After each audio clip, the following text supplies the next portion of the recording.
So let me just go to the Visual Studio Code and click here download, and just you can click here, and if it is not start downloading, then just click here and it will start downloading. So now you can install it. Go to the extension and type here live server,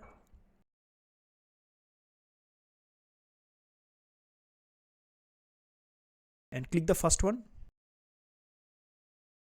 And here you can see I have already installed it. So let me just uninstall it. And when you install it, just make sure to check this auto update and click install, and it will be installed. So to run live project, you have to open folder.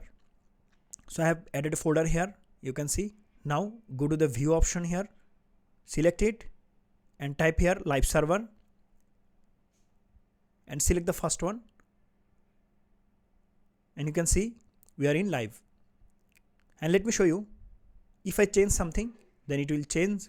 When you go live, then you will see this port.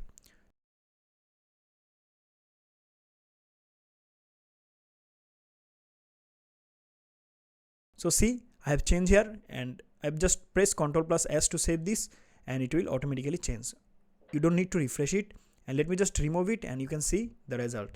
So this is how you can use live server in Visual Studio Code.